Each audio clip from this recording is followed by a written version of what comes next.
sodri, ya Allah lapangkanlah dadaku. Wa yassirli amri, mudahkanlah semua urusanku. Wahlul 'uqdatam min lisani, lepaskanlah kekakuan di lisanku.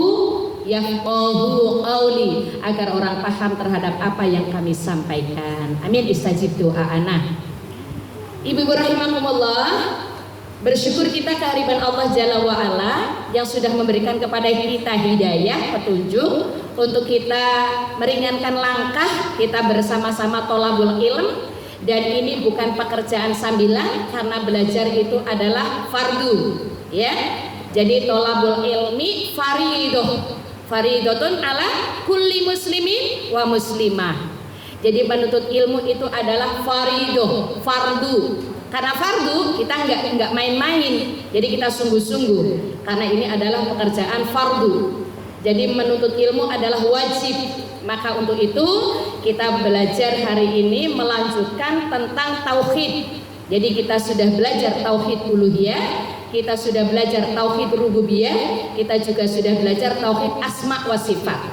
Nah, karena kita sudah memahami bahwasanya Allah lah yang harus diesakan, Allah lah yang telah mencipta, Allah lah yang menjaga, Allah yang memelihara, Allah juga kelak yang akan menghancurkan. Itu yakin bahwa makhluk yang lain yang diciptakan oleh Allah tidak punya peran, ya, dalam penciptaan alam. Dalam penciptaan alam, maka makhluk Allah tidak punya peran. Karena apa? Karena Allah kuasa melakukan apapun sendiri, menciptakan alam, menjaga alam, kemudian nanti kelak akan memusnahkan. Inilah yang dimaknai dengan tauhid rububiyah. Kaitannya apa nanti? Kaitannya bahwa setelah kita meyakini tauhid rububiyah, bahwa Allah yang menciptakan segala sesuatu, Allah yang menjaganya, Allah yang kelak akan menghancurkannya. Karena itulah maka kewajiban manusia sebagai yang diciptakan tidak boleh mensyirikatkan Allah, mensejajarkan Allah dengan makhluk ciptaannya. Oke. Yang kedua, konsekuensi dari tauhid rububiyah. Konsekuensinya apa? Setelah kita meyakini, Masya Allah Mbak Amel berapa pekan absen. Sini Mbak Amel.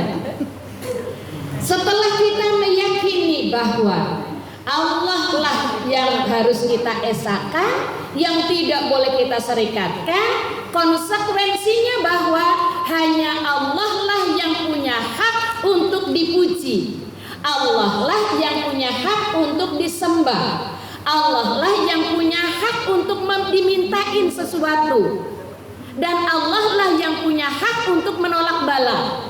Maka konsekuensi dari tauhid rububiyah, lahirlah tauhid uluhiyah. Maka sesembahan yang kita berikan hanya sesembahan kepada Allah. Jelas sampai di sini, Bu? Saya ulangin, jelas sampai di sini, Bu? Insya Allah. Salah jelas ya? Jadi jangan sampai kita nanti beribadah tapi ibadahnya nggak ke Allah, atau pakai perantara biar diantarkan ke Allah.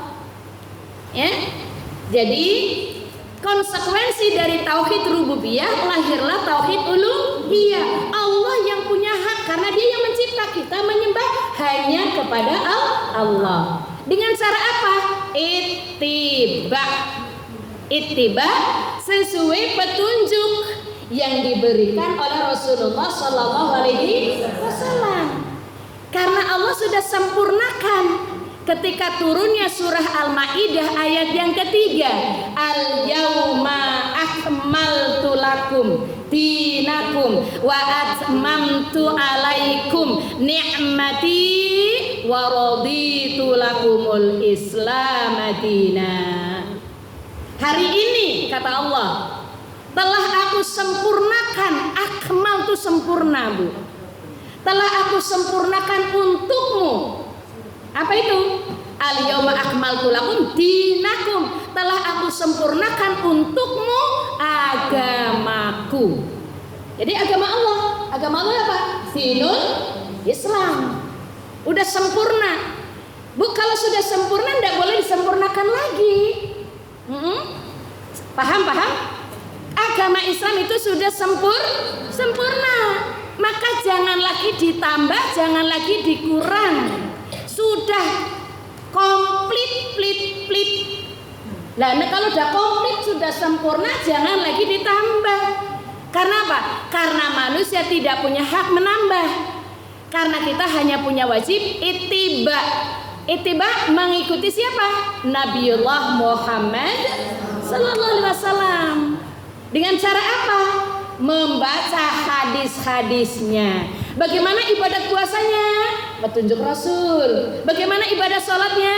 Petunjuk Rasul. Bagaimana ziarah kuburnya? Petunjuk Rasul. Bagaimana membangun keluarganya? Petunjuk Rasul. Karena Rasul bukan hanya ngajarin sholat, bukan hanya ngajarin puasa, tapi dalam membina rumah tangga pun Muhammad sallallahu alaihi wasallam dia lelaki terbaik, dia ayah terbaik, dia suami terbaik yang sanggup sukses menghantarkan seluruh anggota keluarganya masuk surga. Itu lelaki sukses, Bu.